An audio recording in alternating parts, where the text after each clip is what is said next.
You are watching Magic Box Entertainment.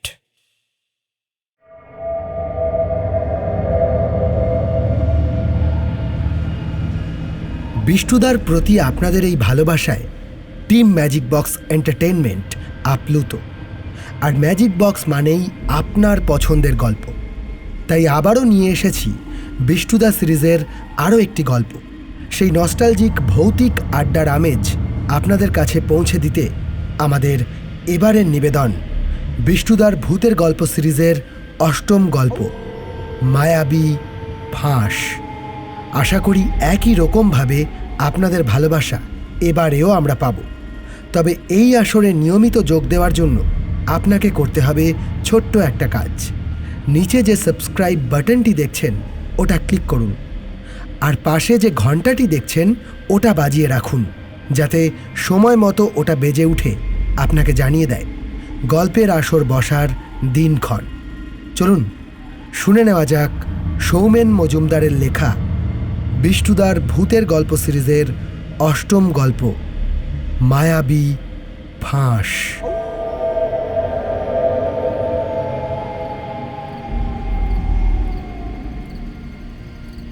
সবেমাত্র দুর্গাপুজো কালীপুজো মিটেছে, এখনও চারদিকে উৎসবের গন্ধ। আমাদের পাড়ায় তো এখনও মণ্ডপের বাঁশ পুরোপুরি খোলাই হয়নি। সপ্তমী থেকে ভাইফোঁটা, এর মাঝে দু একবার আমরা হরিদার চায়ের দোকানে এলেও সেই অর্থে আসর বসেনি। পাড়ার মণ্ডপে সময় কাটানো, ঠাকুর দেখা, এসব নিয়েই ব্যস্ত ছিলাম। বিষ্টুদার সঙ্গে মাঝে একবার দেখা হয়েছিল, সে সামান্য সময়ের জন্য, বিজয়া দশমীর পরদিন। প্রণামটুকু সেরেই নিজের কাজে চলে গেছিলাম। তারপর থেকে সব ভোঁভা। দুর্গাপুজোর কদিন সেই অর্থে গরম না থাকলেও শীত যে আসছে সেরকম কোনো আভাস ছিল না। পুজো শেষ হতেই ঝুপ করে আবহাওয়া পরিবর্তন হয়েছে।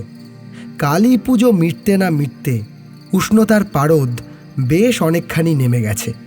সন্ধ্যার পর থেকে চারদিক হালকা কুয়াশায় ছেয়ে যাচ্ছে। আজও চারপাশে বেশ ভালোই কুয়াশা জমেছে। আমি একটা পাতলা হুডি গায়ে দিয়ে এসেছিলাম, কিন্তু এখন মনে হচ্ছে আরও একটু মোটা কিছু গায়ে দিয়ে এলে ভালো হতো। যাকে সে আর কি করা যাবে। 5:30 বাজতে না বাজতেই চারদিক অন্ধকার হয়ে যাচ্ছে। এখন 6টার দিকে আমি যখন হরিদার চায়ের দোকানে পৌঁছালাম তখন চারদিক ঘুটঘুটে অন্ধকার। দেখি পল্লব বসে আছে। আমি দোকানে পৌঁছে বেঞ্চে বসে বললাম, এই যুবক সংঘের প্যান্ডেলটা ভালোই হয়েছে, কি বল? ধুর, প্রতিবার ওই একই থিম, ভূত প্রেত ডাকিনী যোগিনী, এর বাইরে আর কোনো থিমই জানে না ওরা। পরের বার থেকে ওই দিকে আর ঠাকুর দেখতে যাব না। না না, এবার বিষয়টা কিছুটা ভৌতিক ছিল ঠিকই, তবে একটু অন্যরকম। মানে ভ্যাম্পায়ার তো ভূত নয়। ওই হলো, যাহাই 52 তাহাই 53। প্যান্ডেলের অন্ধকার কোণ থেকে যখন ভূতের মতো সাজগোজ করা একটা লোক হঠাৎ বেরিয়ে এসেছিল তখন পল্লব আঁতকে উঠেছিল ঠিকই, তবে এখন কোনোভাবেই ওকে বোঝানো সম্ভব নয়। সব কথার পাল্টা যুক্তি ওর কাছে তৈরি আছে। তাই আমি চুপ করে গেলাম। কিন্তু হরিদার চায়ের দোকানে বসে মুখে কুলু পেঁটে বসে থাকা বড্ড অস্বস্তিকর ব্যাপার। বকবক করার জন্য কোনো একটা প্রসঙ্গ অবশ্যই চাই। এবার পল্লব নিজেই বলল, তবে এই ভ্যাম্পায়ারের কনসেপ্টটা খুব ইন্টারেস্টিং। মানে ভয়ঙ্কর অথচ ভৌতিক নয়। ভেবে দেখ ব্যাপারটা, আমাদের মধ্যেই পৃথিবীতে বাস করছে এমন একদল প্রাণী যাদের দেখতে মানুষেরই মতো, অথচ তারা মানুষ নয়, মিশে আছে আমাদের সঙ্গে। হয়তো তাদের সঙ্গে আমাদের রোজ দেখা হচ্ছে, কথা হচ্ছে। এমনটাও হতে পারে তুই, আমি, বুবাই কিংবা বিষ্টুদা, এদের মধ্যে কেউ একজন ভ্যাম্পায়ার। হরিদাও হতে পারে। এই হরিদা, চা দিও। বলছি, তুই তো বিষ্টুদার যোগ্য উত্তরসূরি হয়ে উঠছিস দিন দিন। মানে বেশ গল্পের মতো করে কথাগুলো বললি। সঙ্গদোষ। দোষ? ওই হলো। ব্যাপার কি বলতো, বিষ্টুদা আজকে আসবে না? কি করে বলি বলতো? এমন সময় হরিদা দুটো গরম চায়ের ভাঁড় এগিয়ে দিল। আমি একটা সিগারেট চাইলাম। চায়ের ভাঁড়ে একটা চুমুক দিয়ে হাত বাড়িয়ে সিগারেটটা নিয়ে দোকানে ঝোলানো লাইটারে ধরিয়ে সবে একটা টান দিয়ে ধোঁয়া ছেড়েছি। ঠিক এমন সময় পাতলা কুয়াশার আস্তরণ ভেদ করে চাদর গায়ে জড়ানো এক আগন্তুক নজরে পড়ল। লোকটা কে চিনতে বিন্দুমাত্র সময় লাগলো না। আমাদের মধ্যমণি, এক এবং অদ্বিতীয় বিষ্টুদা আসছে। চট করে সিগারেটটা মাটিতে ফেলে পা দিয়ে চেপে নিভিয়ে দিলাম। ধুর, গোটা সিগারেটটা নষ্ট হলো। বিষ্টুদা একটু আগে কিংবা পরে আসতে পারলো না। যাই হোক, বিষ্টুদার কাছে গল্প শুনে এই সিগারেটটার দাম উসুল করতে হবে। আমি আবার বেঞ্চে বসে পড়লাম। হরিদাকে ইশারা করলাম বিষ্টুদাকে একটা চা দেওয়ার জন্য। বিষ্টুদা দোকানের আলোয় আলোকিত হতেই মনটা খুশি হয়ে উঠল, কারণ বিষ্টুদার হাতে যে বড়সড় কাগজের ঠোঙাটা দেখতে পাচ্ছি, আমার অনুমান যদি খুব ভুল না হয় তবে তাতে তেলে ভাজা জাতীয় কিছু একটা আছে। খুব সম্ভবত বেগুনি এবং সিঙাড়া। ঠোঙায় যা তেল লেগে আছে তেমনটা সাধারণত বেগুনিতেই থাকে, আর তেলে ভাজা নিয়ে আসবে বিষ্টুদা, অথচ তার মধ্যে সিঙাড়া থাকবে না, এমনটা হতেই পারে না। বিষ্টুদা এসেই বলল, এই হরি, চা পরে দিস। অর্ণবটা সেদিন ঢিপ করে বিজয়ার প্রণাম করল, অথচ ওকে গুরুজন হিসেবে কিছুই খাওয়ানো হয়নি। যদিও রীতি অনুযায়ী মিষ্টি খাওয়ানোই উচিত, কিন্তু আমার মনে হলো তোরা মিষ্টির চেয়ে তেলে ভাজা পেলেই বেশি খুশি হবি। এর মধ্যে পল্লব উঠে বিষ্টুদাকে প্রণাম করল। এই থাক থাক থাক থাক, আশীর্বাদ করি সুখে শান্তিতে থাক, অনেক বড় হয়ে ওঠ। নে, এতে গরম গরম বেগুনি আর সিঙাড়া আছে। এই হরি, তুইও নে। বলে ঠোঙাটা এগিয়ে দিল। আমরা সবাই গরম তেলে ভাজা হাতে তুলে নিলাম। বিষ্টুদাও একটা সিঙাড়া তুলে নিয়ে ভেঙে মুখে দিল। তারপর পুজো কেমন কাটলো সবার? ভালোই, ওই আমার একটু ঠান্ডা লেগেছে। তা তোমার কেমন কাটলো? আমার আর কি পুজোয় আনন্দ করার বয়স আছে? এখন তোদের সময়, তোরা আনন্দ করবি, হুল্লোড় করবি। হ্যাঁ, আনন্দ আমরা ভালোই করেছি, কিন্তু যুবক সংঘের প্যান্ডেলটার জন্য ফালতু ফালতু 1.5 ঘন্টা লাইনে দাঁড়াতে হলো। ফালতু কেন? কি সব ভুলভাল মণ্ডপ সজ্জা, কোনো মাথা মুন্ডু নেই। না না, অতটাও খারাপ নয়। ওই ভ্যাম্পায়ার বিষয়ে মণ্ডপ সজ্জা করেছিল। ভ্যাম্পায়ার? হ্যাঁ, ভ্যাম্পায়ার। হো বিষ্টুদা, বুঝলে, প্যান্ডেলে একটা ঘটনা ঘটেছিল। 1.5 ঘন্টা লাইন দিয়ে আমরা তো ভিতরে ঢুকলাম। তা প্রথমে কিছুটা অন্ধকার গুহার মতো, ওইটা পার হচ্ছি, এমন সময় একটা লোক এক লাফে আমাদের সামনে এসে দাঁড়ালো। লোকটার বড় বড় দুখানা সদন্ত, গালে মুখে রক্ত লেগে আছে, কালো আলখাল্লার মতো একটা পোশাক গায়ে। এই সব দেখে পল্লবের চোখ মুখের যা অবস্থা হয়েছিল না, তুমি যদি দেখতে। এই একদম ভুলভাল বকবি না, মোটেই ভয় পাইনি। হঠাৎ লাফিয়ে পড়েছিল, তাই একটু চমকে উঠেছিলাম, এই যা। ছাড় এসব কথা।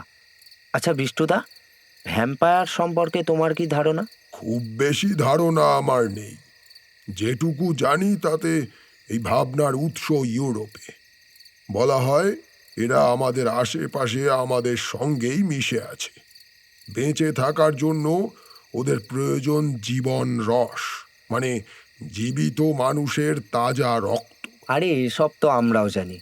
আমি বলতে চাইছি, তোমার কোনো গল্প নেই এসব নিয়ে? দেখ পল্লব, ভালো মেজাজটাকে বিগড়ে দিস না। না না, মানে আমি বলতে চাইছি তোমার কোনো অভিজ্ঞতা, তেমন কোনো ঘটনা যদি থাকে তোমার ঝুলিতে। হ্যাঁ বিষ্টুদা, বলো না। অনেক দিন হয়ে গেল তোমার কাছে এইসব ঘটনার কথা শোনা হয়নি। তা তো প্রায় 1 মাস হবেই, তাই না? হ্যাঁ, সেই পুজোর আগে একসাথে বসেছিলাম।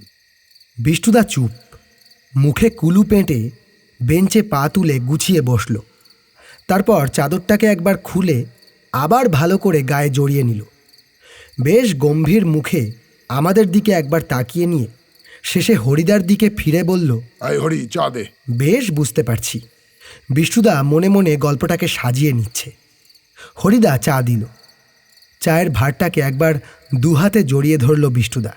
তারপর পরম যত্নে তৃপ্তি সহকারে ধোঁয়া ওঠা গরম চায়ের ভাঁড়ে একটা চুমুক দিয়ে বলতে শুরু করলো, এই ঘটনা প্রায় 20-25 বছর আগের।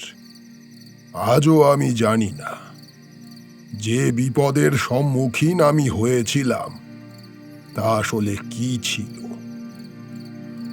আমার পুরো কথা শোনার পর তোরাই বিবেচনা করিস, সে ভ্যাম্পায়ার না ভূত নাকি অন্য কিছু। প্রথম চাকরিটা ছাড়ার পর কিছুদিনের জন্য আমি আমার দাদু বাড়ি অর্থাৎ শীতলাপুরে গেছিলাম। মনস্থির করেই গেছিলাম কমপক্ষে মাস খানেক ওখানে থাকব। নির্দিষ্ট কোনো কাজ ছিল না, নিজের মানুষদের সঙ্গে আনন্দ করে কিছুদিন কাটাবো বলেই গেছিলাম। তবে খুব বেশি মানুষ সে বাড়িতে ছিল না। দাদু অনেক দিন আগেই মারা গেছে। দিদিমার অনেকটাই বয়স হয়েছে, ঠিক করে হাঁটতে চলতে পারে না। লাঠিতে ভর দিয়ে বহু কষ্টে কুঁজো হয়ে বাড়ির মধ্যেই যেটুকু চলাফেরা করে। হঠাৎ করে কাউকে দেখলে চিনতেও কষ্ট হয়। চোখের দৃষ্টি অত্যন্ত ক্ষীণ হয়ে এসেছে। আর আছে আমার একমাত্র মামা, সে বিয়ে থা করেনি। তার ধ্যান জ্ঞান সংসার বলতে রং তুলি আর ক্যানভাস, সেসবের বাইরে আর সব কিছুই তার কাছে অর্থহীন। তবে অস্বীকার করব না, আমাকে খুবই ভালোবাসত। গ্রামটা ছিমছাম, নিরিবিলি, সুন্দর ছবির মতো। কটা দিন এই বাড়িতে ভালোভাবেই কেটে যাবে এমনটাই ভেবেছিলাম। বাড়িটার বর্ণনা এখানে বলে রাখি। বেশ পুরনো ধাঁচের একটা দোতলা বাড়ি। সীমানায় 1.5 মানুষ সমান উঁচু পাঁচিল। ভিতরে ঢুকে একটা বড় উঠোন, সেটা পার করেই বাড়িটা। টানা বারান্দা, আর বারান্দা লাগোয়া পরপর ঘর। ঠিক মাঝখানে একটা সিঁড়ি উপরে উঠে গেছে। নিচ তলায় 3টে ঘর আছে, আর একটা অংশে রান্নাঘর এবং স্নানঘর। দোতলায় 4টে ঘর। নিচ তলায় একদম ডান দিকের কোণার ঘরটাই দিদিমার, আর দোতলার একদম বাঁ দিকের ঘরটায় মামার সংসার, মানে ছোটখাটো স্টুডিও যাকে বলে। কাজের একজন লোক আছে, সেই রান্না বান্না, ঘরের কাজ ইত্যাদি করে দিয়ে যায়। এক সময় এই অঞ্চলে দাদুর পূর্বপুরুষদের খুব প্রতিপত্তি ছিল। এখন সে রাজাও নেই, আর রাজত্ব লোপ পেয়েছে। বলা বাহুল্য, আমি যাওয়ায় মামা এবং দিদিমা খুব খুশি হল। শরীর অসুস্থ, নড়তে চড়তে পারে না, অথচ আমার যত্নে যাতে বিন্দুমাত্র খামতি না থাকে সেজন্য সব সময় সজাগ হয়ে থাকে দিদিমা। প্রথম 3-4টে দিন খুশি খুশি মনে কেটে গেল। দিদিমার সঙ্গে গল্প গুজব, মামার স্টুডিওতে বসে ছবি আঁকতে দেখা, এইসব করে। তবে একটাই অস্বস্তিকর বিষয়, বাড়ির বাইরে গেলে আমাকে একা একাই যেতে হয়। মামা খুব একটা বাড়ি থেকে বের হয় না, আর দিদিমা যে বেরোতে পারবে না তা বলাই বাহুল্য। সেদিন বিকেলের রোদ পড়ে এলে হাঁটতে হাঁটতে একটু বেরোলাম। মামার বাড়িটা বড় রাস্তার পাশেই। বাড়ির সীমানা লাগোয়া একটা তুলনামূলক সরু রাস্তা সোজা চলে গেছে। আমি ধীরে ধীরে সেই পথ ধরে হাঁটতে লাগলাম। কিছুটা পথ ইট বিছানো, তারপর থেকে মাটির রাস্তা। যে পর্যন্ত ইট বিছানো রাস্তা, সেই পর্যন্ত আশেপাশে 2-1টা বাড়ি ঘর নজরে পড়ছিল। মাটির রাস্তা যেখান থেকে শুরু হয়েছে সেখান থেকে দুপাশে ধান ক্ষেত। বিকেল বেলায় গ্রাম্য পথে হাঁটতে ভালোই লাগছিল। মৃদু মন্দ বাতাস বইছে।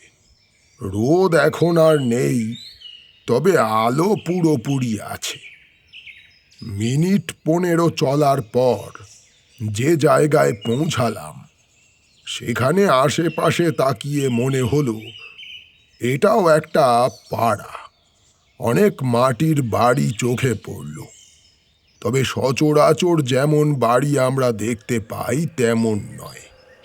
বাড়িগুলোর আকৃতি চৌকোনা নয়, বৃত্তাকার, উপরে তাল পাতার ছাউনি। ওখানে পৌঁছানোর পর থেকেই কানে একটা অদ্ভুত শব্দ আসছিল।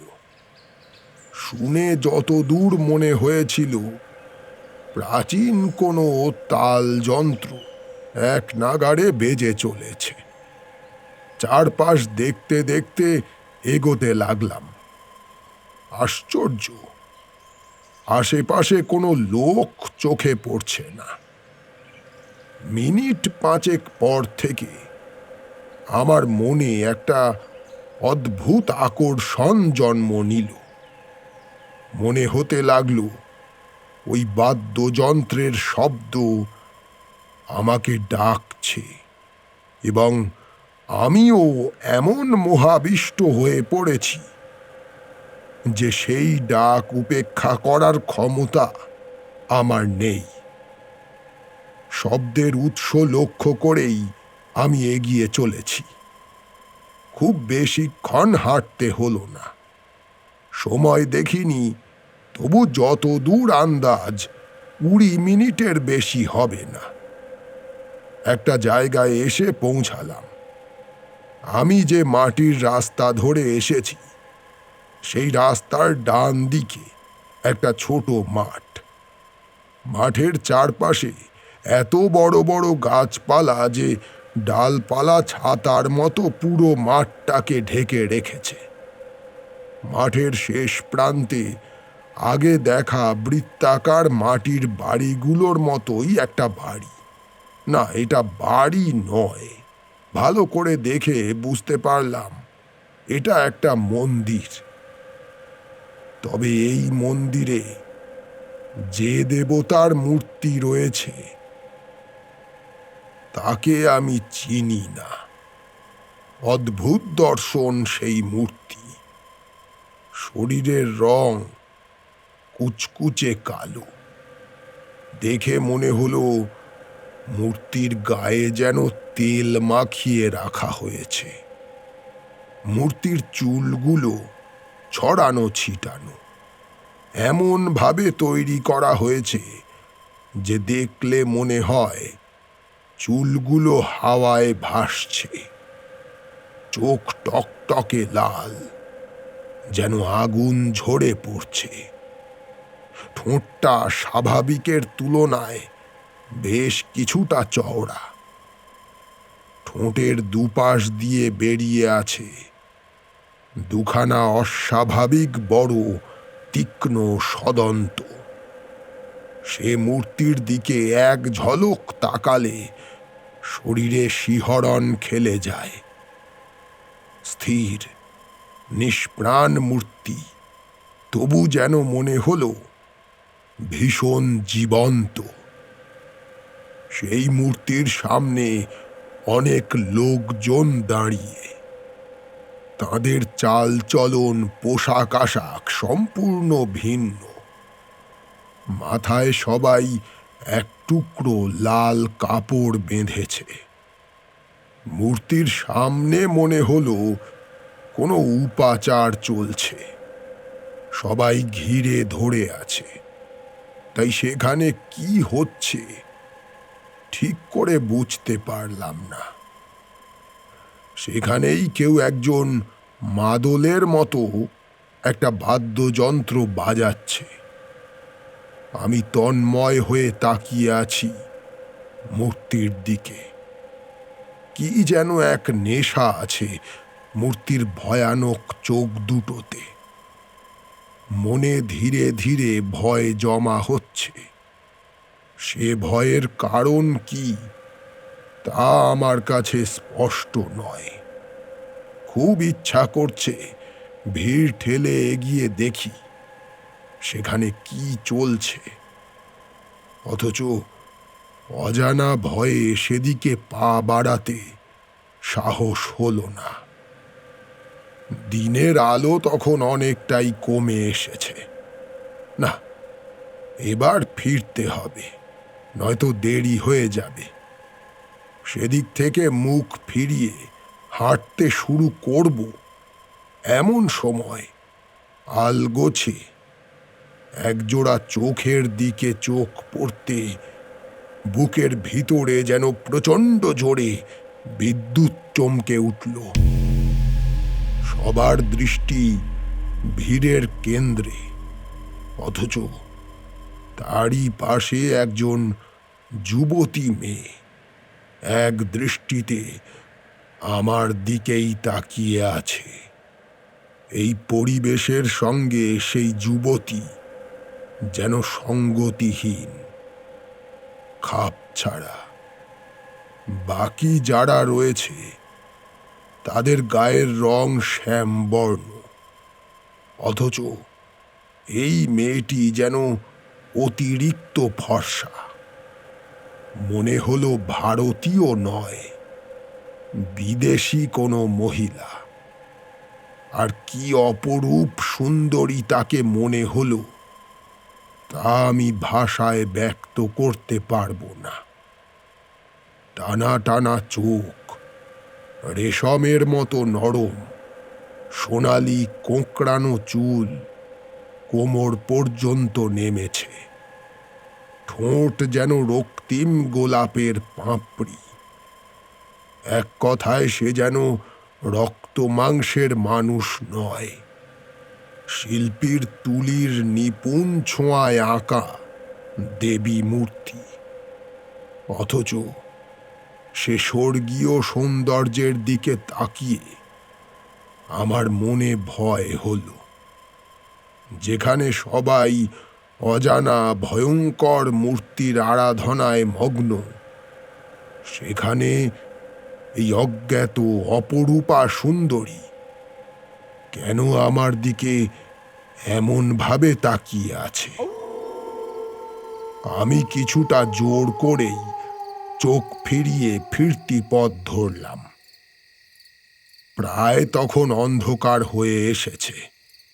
মামা বাড়িতে ফিরে যখন দোতলায় উঠতে যাব, তখন সিঁড়ির মুখে দেখলাম মামা দাঁড়িয়ে আছে।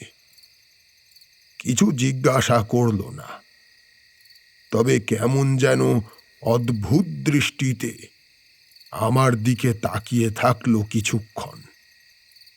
ও, আগে বলা হয়নি, আমার থাকার জন্য দোতলায় মামার ঘরের পাশের ঘরটা দেওয়া হয়েছে। আমি ঘরে পৌঁছে পোশাক পরিবর্তন করে নিয়ে হাত মুখ ধুয়ে কিছুক্ষণ বিশ্রাম নিলাম। সন্ধ্যা থেকে উল্লেখযোগ্য তেমন কিছুই করিনি। রাতে খাওয়া দাওয়ার পর শুলাম যখন, তখন 11টা বাজে।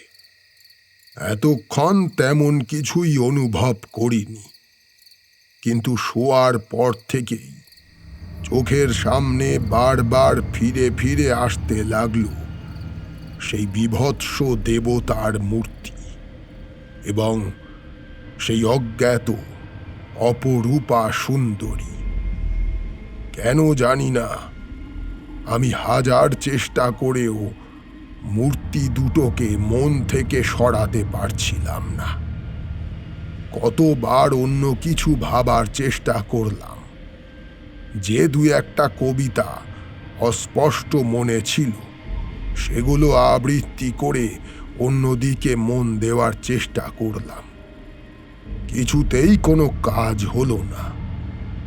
এক সময় সেই বীভৎস মূর্তি পুরোপুরি হারিয়ে গেল। মনের দৃশ্যপটে ভেসে রইল একটাই মূর্তি। সে মূর্তি সেই অজ্ঞাত অপরূপা সুন্দরীর। সেই সঙ্গে একটা ভাবনা বারবার আমায় আঘাত করছে। নিজেকে মনে হচ্ছে চরম অপরাধী। এই আকর্ষণ অন্যায়। আমার জন্মান্তরের সাথী আগামী জন্মে আমার জন্য অপেক্ষা করছে। সে কথা তোদের আগেই বলেছি। তা সত্ত্বেও কেন এই আকর্ষণ? কেন পারছি না আমি নিজের মনকে নিয়ন্ত্রণে রাখতে? মনের অন্যায় বাসনারা বারবার বোঝাতে চাইছে কিসের ন্যায় অন্যায়। এই অপরূপা সুন্দরীকে নিজের করে পাওয়ার জন্য সব পাপের বোঝা বয়ে বেড়াতে রাজি আমি। সে যে কি নিষ্ঠুর মানসিক দ্বন্দ্ব বলে বোঝাতে পারবো না।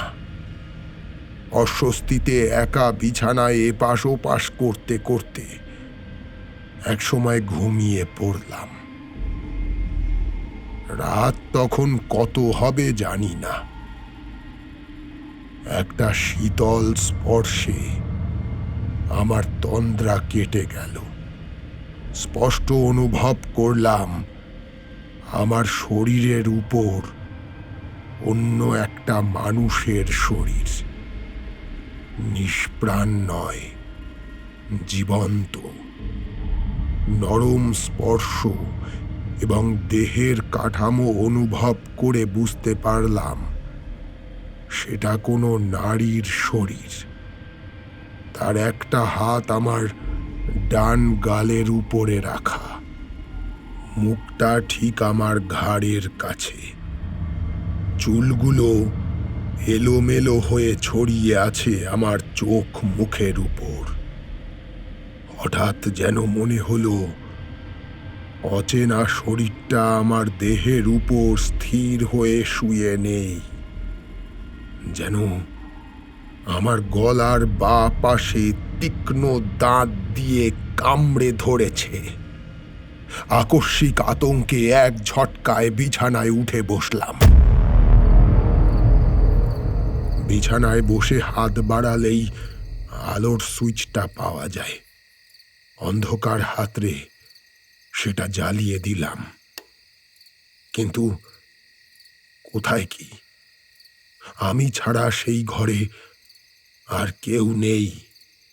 দরজা জানালা যেমন বন্ধ করে শুয়েছিলাম ঠিক একইভাবে বন্ধ রয়েছে। তবে কি এসব আমার মনের ভুল? হয়তো তাই। মানসিক অস্বস্তি নিয়ে আবার শুয়ে পড়লাম। সকালে ঘুম থেকে ওঠার পর আবার সব কিছু সুস্থ স্বাভাবিক। মনটাও বেশ ফুরফুরে লাগছে। গত রাতে যে দুঃসহ ভাবনায় সারা রাত ধরে কষ্ট পেয়েছি সেসবের লেশ মাত্র নেই। দিনের আলো যেন সব কিছু ঠিক আগের মতো করে দিয়েছে। সারাটা দিন ভালোভাবেই কেটে গেল। কিন্তু দুপুরের রোদ পড়ে আসার পর থেকে মনের মধ্যে অস্বস্তি ক্রমাগত বাড়তে লাগলো। ঘুরে ফিরে শুধু একই চিন্তা মাথায় পাক খাচ্ছে। ইচ্ছে করছে এক্ষুনি গতকালের সেই মন্দিরের সামনে পৌঁছে যেতে। হয়তো সেখানে গেলেই সেই মেয়েটির দেখা পাব। হয়তো নয়, এ আমার হৃদয়ের দৃঢ় বিশ্বাস। পোশাক পরে বেরিয়ে পড়লাম। ইট বিছানো রাস্তা পেরিয়ে নির্জন ধান ক্ষেতের মাঝ বরাবর মাটির রাস্তা দিয়ে হেঁটে যাচ্ছি। তখন হঠাৎ নজরে পড়ল আমার থেকে বেশ কিছুটা দূরে সামনে সামনে কেউ একজন হেঁটে যাচ্ছে। এতটা দূর থেকে স্পষ্ট দেখা যায় না, তবু বুঝতে পারলাম ওটা কে। গতকাল দেখা সেই মেয়েটি। চেষ্টা করলাম দ্রুত পা চালিয়ে তার কাছে পৌঁছানোর, কিন্তু যত জোরেই হাঁটি দূরত্বটা যেন কিছুতেই কমছে না। আমি সম্মোহিতের মতো তার পিছনে পিছনে হেঁটে চলেছি। এক সময় আবার পৌঁছালাম সেই মন্দিরের সামনে। এতটা পথ হেঁটে এসেছি, অথচ আমার কোনো দিকে খেয়াল ছিল না। মুহূর্তের জন্যেও আশেপাশে তাকাইনি। মন্দিরের সামনে পৌঁছে হঠাৎ যেন ঘোর কাটল। এ কোন মায়ায় জড়িয়ে পড়েছি আমি? অচেনা অজানা এক নারীর পিছনে সব ভুলে ছুটে চলেছি, কিন্তু কেন? তার সঙ্গে একটিবার সাক্ষাতের তীব্র আকাঙ্ক্ষা হৃদয়ে। এসব ঠিক নয়, আমাকে ফিরতে হবে। ইচ্ছাকে দমন করে ফিরতি পথ ধরলাম। মামার বাড়িতে পৌঁছালাম যখন, তখন সন্ধ্যা হয়ে গেছে। দিদিমা নিজের ঘরে ভাঙা ভাঙা কণ্ঠে কীর্তন গুনগুন করছে। দোতলায় উঠে বুঝলাম মামা নিজের ঘরেই আছে। আমিও নিজের ঘরে ঢুকে পড়লাম। আজ রাতেও গত রাতের মতো একই রকম মানসিক পরিস্থিতি হলো। তীব্র অস্বস্তি নিয়ে একসময় ঘুমিয়ে পড়লাম। মাঝরাতে আবার সেই একই ঘটনা। মনে হলো কোনো নারী শরীর আমার শরীরের উপরে চেপে বসেছে। অনুভব করলাম গলার বাঁ দিকে তীব্র যন্ত্রণা। উঠে বসলাম এক ঝটকায়। শরীর প্রচণ্ড দুর্বল, নিজেকে অসুস্থ মনে হচ্ছে। একটু চোখে মুখে জল দেওয়া দরকার। দরজা খুলে বাইরে বেরোলাম, কিন্তু এ কোথায় দাঁড়িয়ে আছি আমি? এটা মামার বাড়ির দোতলা ঠিকই, তবু সব কিছু কেমন যেন বদলে গেছে। থমথমে নিশুতি রাত, অন্ধকার যেন সারা পৃথিবীর গায়ে নিকষ কালো বৃষ্টি হয়ে ঝরে পড়েছে। সব কিছুকে যেন কেমন কালচে মনে হচ্ছে। শুধুমাত্র পূর্ণিমার ঝকঝকে রূপলি চাঁদটা আকাশে উজ্জ্বল হয়ে আছে। আমি সিঁড়ি বেয়ে নিচে নামলাম। নামতে নামতে নজর গেল উঠোনের দিকে। উঠোনের ঠিক মাঝখানে একজন দাঁড়িয়ে আছে। রূপলি সুতোয় কাজ করা, ধবধবে সাদা পোশাক তার পরনে। অদ্ভুত মায়াময় লাগছে সেই মূর্তিকে। অপরিচিত নয়, তাকে আমি চিনি। পূর্ণিমার আলো তার শরীরে যেন ঝর্ণা হয়ে ঝরে পড়ছে। আমি ধীর পায়ে তার কাছে এগিয়ে গেলাম। এই প্রথম একদম সামনে থেকে তাকে দেখলাম। আমার তখন বাস্তব বুদ্ধি লোপ পেয়েছে।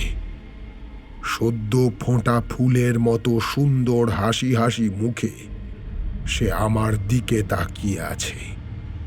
তার অভিব্যক্তিতে কোনো সংশয় নেই। মুহূর্তে অসীম বিশ্বাস জন্মালো তার উপর। হাতটা বাড়িয়ে আমার বাঁ হাতটা সে এমনভাবে ধরল যেন সে আমার চিরপরিচিত প্রণয়ী। আমি নির্বাক। কোনো প্রশ্ন করার বা কিছু বলার ক্ষমতা হারিয়ে ফেলেছি। ভাষা যে কথা ব্যক্ত করতে পারে না, সে কথা অনুভূতি দিয়ে অনুভব করতে হয়। সেই অনুভূতির ভাষায় কথোপকথন চলছে আমাদের মাঝে। সে এখন আমায় নিয়ে পূর্ণিমার চন্দ্রালোকে ঘুরে বেড়াতে চায়। বেরিয়ে পড়লাম তার সাথে। সকালে যখন ঘুম ভাঙল, তখন শরীরে অসম্ভব ব্যথা। এতটাই দুর্বল হয়ে পড়েছি যে মনে হয় এক্ষুনি মাথা ঘুরে পড়ে যাব। বেলার দিকে আমার এই অবস্থা দেখে মামা একজন ডাক্তার নিয়ে এলো। ডাক্তারবাবু ওষুধ দিয়ে চলে গেলেন। রক্ত পরীক্ষা করতে দিয়েছেন, আর খাওয়া দাওয়া ঘুম পরিমাণ মতো করতে বলেছেন।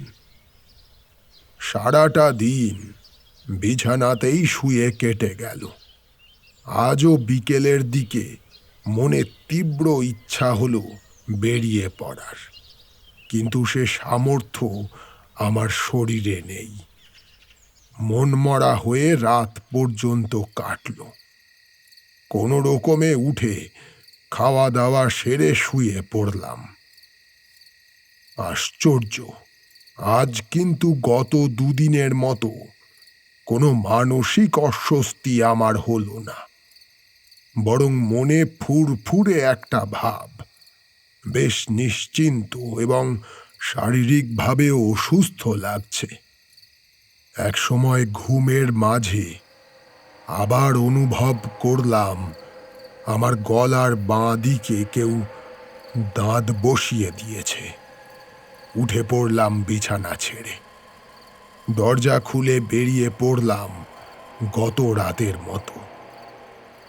নিচে নেমে দেখলাম আজও সে হাজির হয়েছে। আজ যেন তাকে আরো বেশি সুন্দর লাগছে। এই সৌন্দর্যের কোনো সীমা নেই।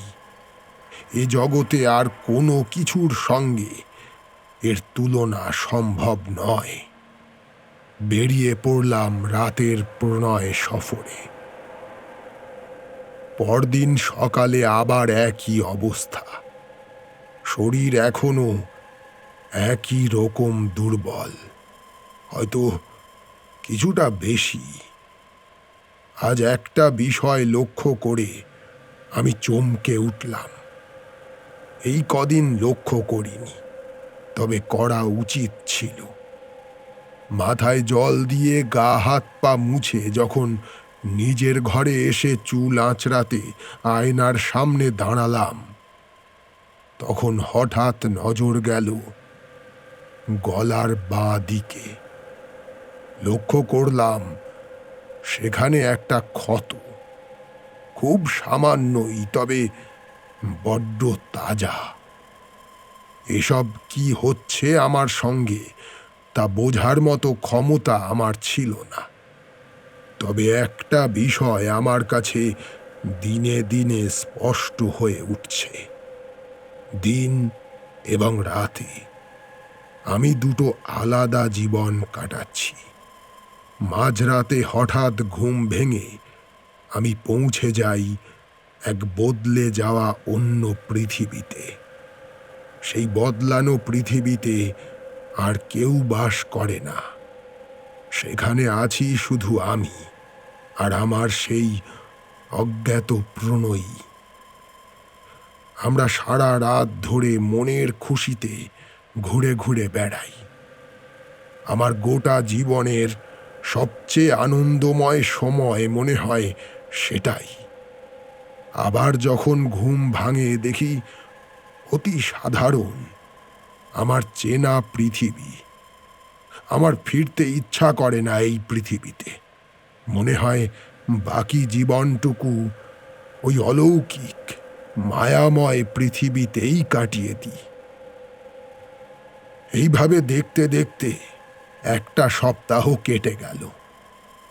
আমি স্পষ্ট বুঝতে পারছি আমার চেহারা দিন দিন শুকিয়ে যাচ্ছে। চোখের তলায় কালি পড়েছে, গাল বসে গেছে, বুকের পাঁজর দিন দিন আরো স্পষ্ট হচ্ছে। সারা দিন আমি গায়ে বল পাই না, কিন্তু রাতে আমি জেগে উঠি অতৃপ্ত প্রেতাত্মার মতো। তখন আমি হয়ে উঠি শক্তিশালী। ঠিক উঠোনে পৌঁছে দেখি সে দাঁড়িয়ে আছে। বেরিয়ে পড়ি সবার অজ্ঞাতসারে। এভাবেই চলছিল, কিন্তু সেদিন দুপুরে খাওয়া দাওয়ার পর মামা আমার ঘরে এলো। আমি সবে বিছানায় গা এলিয়ে দিতে যাচ্ছিলাম, মামার ডাকে সোজা হয়ে বসলাম। ঘরে এসে আমার বিছানার সামনে একটা চেয়ার নিয়ে বসলো। বলল, কি হয়েছে তোর? আমি তোকে কয়েকদিন ধরেই লক্ষ্য করছি। যা তোর মনে আছে খুলে বল। প্রথমে আমি কিছুই বলতে চাইলাম না, কিন্তু মামা যখন বলল, আমি অনেকটাই আন্দাজ করতে পারছি, তবে তুই যদি সব কথা আমায় খুলে না বলিস তাহলে কিছুই করতে পারবো না। তোর যা পরিস্থিতি হচ্ছে দিন দিন, ভালো মন্দ যদি কিছু একটা হয়ে যায়, কি জবাব দেবো সবাইকে? আমিও বুঝতে পারছি যে চক্রবুহে আমি আটকে পড়েছি, সেখান থেকে মুক্তি পাবার উপায় আমার জানা নেই। তবে এর থেকে মুক্ত হওয়া যে খুব প্রয়োজন সেটা বুঝতে পারি। দিন দিন আমার চেহারা একটু একটু করে আরো ভেঙে পড়ছে, তবু মন যে মানতে চায় না। ঘুমের ওপারে আমার গোপন প্রণয়ীকে আমি হারাতে চাই না। একবার মামার মুখের দিকে তাকিয়ে কি মনে হতে অনিচ্ছা সত্ত্বেও সব কথা বলে ফেললাম। শুনে মামার চোখ বিস্ফারিত হয়ে গেল। বলল, সর্বনাশ! তুই কোথাও যাবি না ঘর ছেড়ে? আমি বুঝতে পারিনি এমনটা হতে পারে। তোকে আগেই এই বিষয়ে আমার সাবধান করা উচিত ছিল। ঠিক আছে, তুই বিশ্রাম নে, আমি দেখছি কি করা যায়। বলে মামা ঘর থেকে বেরিয়ে গেল। আমি ঘরেই বসে রইলাম। মনটা কেমন অস্বস্তিতে ভরে আছে। ভালো মন্দ ঠিক ভুলের হিসাব কিছুতেই মেলাতে পারছি না। রাতে খাওয়া দাওয়ার পর মামা আমায় ডেকে একটা ছোট্ট কাপড়ের পুটুলি হাতে দিয়ে বলল, এনে এটাকে রাখ তোর কাছে। রাতে ঘুমানোর সময় এটাকে বালিশের নিচে রেখে দিবি। অনেক কথা রয়েছে তোর সাথে, সকালে বলবো খন। এখন যা, ঘুমিয়ে পড়, যা। আমি দরজা বন্ধ করে ঘরে এসে মামার কথা মতো সেটাকে বালিশের তলায় রেখে শুয়ে পড়লাম। খুব ভালো ঘুম হলো সে রাতে। আশ্চর্য, এই কদিন প্রতি রাতে যে ঘটনা ঘটছিল তেমন কিছু এই রাতে ঘটল না। পরদিন সকালে মামা আমাকে নিজের ঘরে ডাকল। আমি ঘরে ঢোকার পর একটা চেয়ার দেখিয়ে আমাকে বসতে বলে দরজাটা বন্ধ করে অন্য একটা চেয়ারে আমার সামনে বসল। তারপর মামা যা বলল তার সারমর্ম এই। আমি হাঁটতে হাঁটতে প্রথম দিন যেখানে পৌঁছেছিলাম সেটা আদিবাসীদের বসতি এলাকা। সেই যেখানে দেখেছিলাম অদ্ভুত এক মূর্তির পূজার অনুষ্ঠান, সেই জায়গাটা আসলে কবরের। পরাধীন ভারতবর্ষে ওখানেই সমাধিস্থ করা হয়েছিল মরিয়ম নামের এক ব্রিটিশ মহিলাকে। খ্রিস্টানদের কবর দেওয়া হয় নির্দিষ্ট কোনো জায়গায়, কিন্তু ওই মহিলার ক্ষেত্রে এমন নিরিবিলি তৎকালীন সময়ে মনুষ্য বসতিহীন এলাকায় কবর দেওয়ার কারণ সবার বিশ্বাস ছিল ওই মহিলা কোনো সুস্থ সাধারণ মানুষ নয়। ইউরোপীয় বিশ্বাসে মনে করা হতো সে ভ্যাম্পায়ার।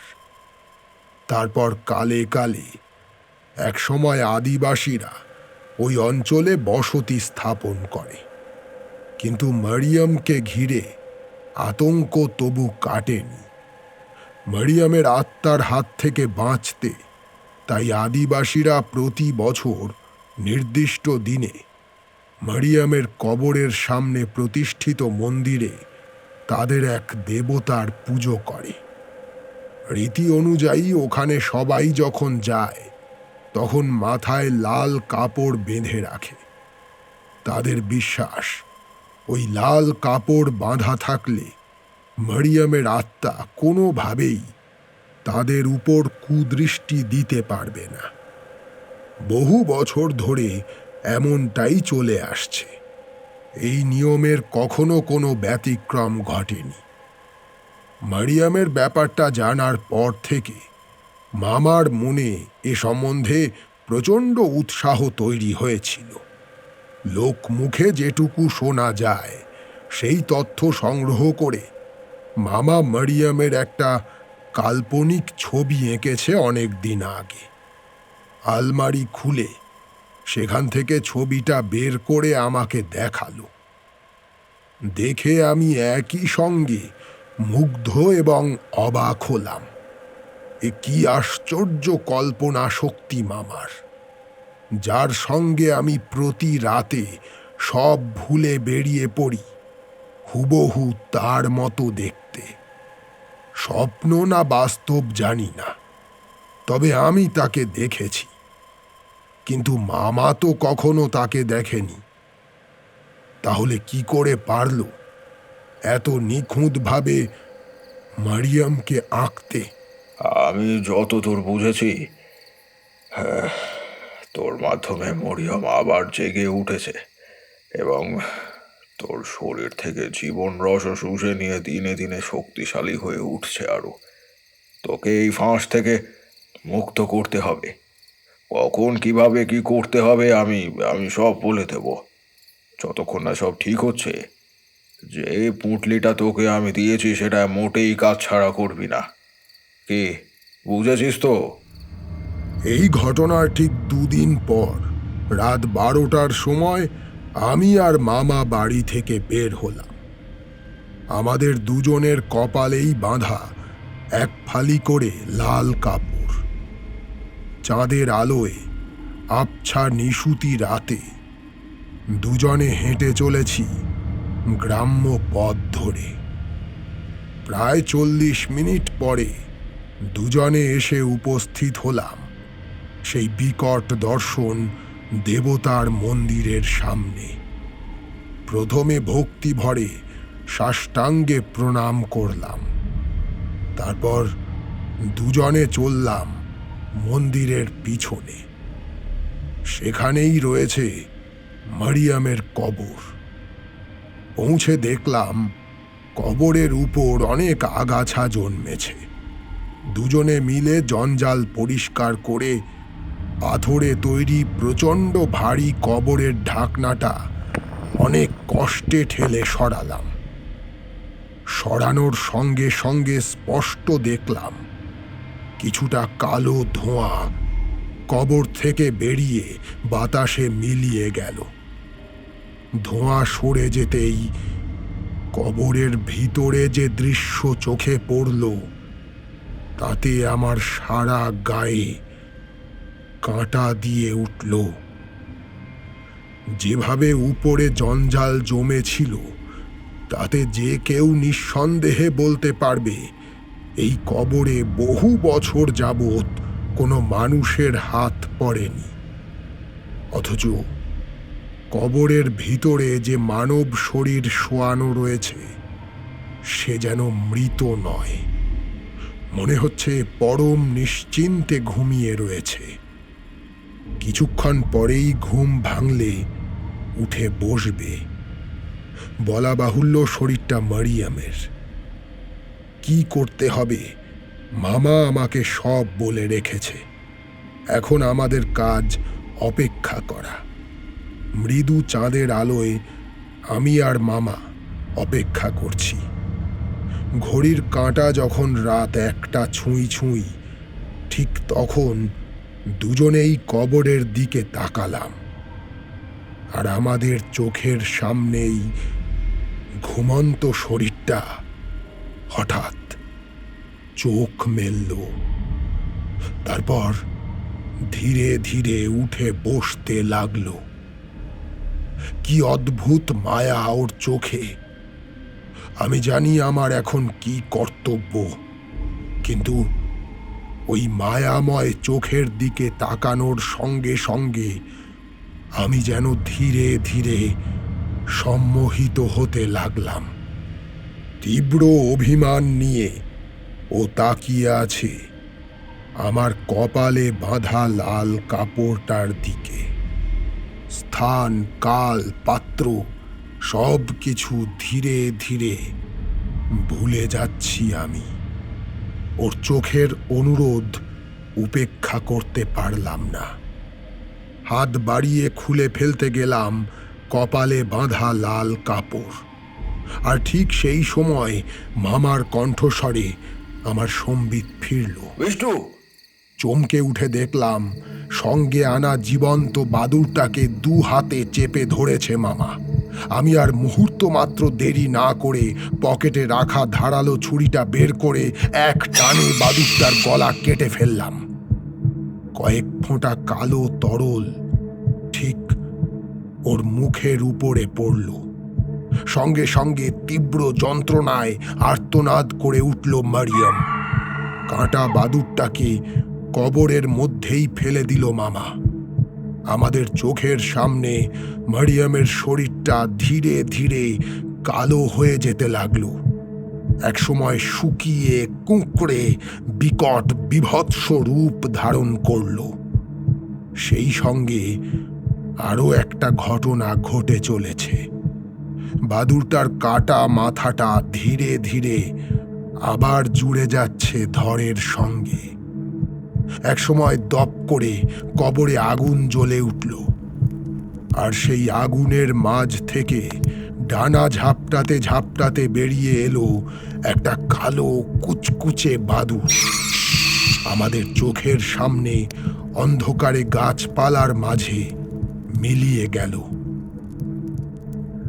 কিছুক্ষণ পরে আগুন নিভল। আমি আর মামা আবার কবরের উপর পাথরের ঢাকনাটা ঠিক মতো বসিয়ে বাড়ির পথে রওনা হলাম। এই পর্যন্ত বলে বিষ্টুদা থামল। পল্লব বলল, গল্পটা ভালোই। কথাটা বলার সঙ্গে সঙ্গে বিষ্টুদা পল্লবের দিকে কটমট করে তাকালো। তারপর বলল, আর একটা কথা, সেই বাদুরটা এখনো আমার আশেপাশেই থাকে। কোনোদিন আমার কোনো ক্ষতি না করলেও এখনো মাঝে মাঝে সেটাকে আমি দেখতে পাই। এই বলে বিষ্টুদা হরিদার কাছ থেকে একটা সিগারেট চেয়ে নিয়ে দেশলাই বের করে ধরিয়ে বাইরের কুয়াশা মাখা অন্ধকারে মিলিয়ে গেল।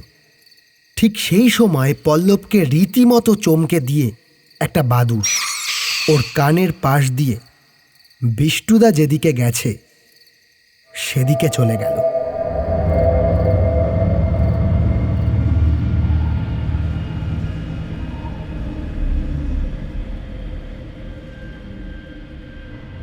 শুনছিলেন সৌমেন মজুমদারের লেখা বিষ্টুদার ভূতের গল্প সিরিজের অষ্টম গল্প মায়াবী ফাঁস।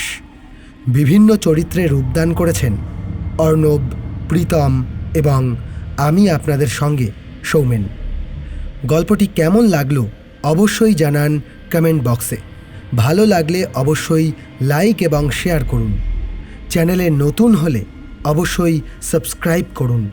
কোনো গল্পের আপডেট যাতে মিস না হয় সেজন্য বেল আইকনটি ক্লিক করে রাখতে ভুলবেন না।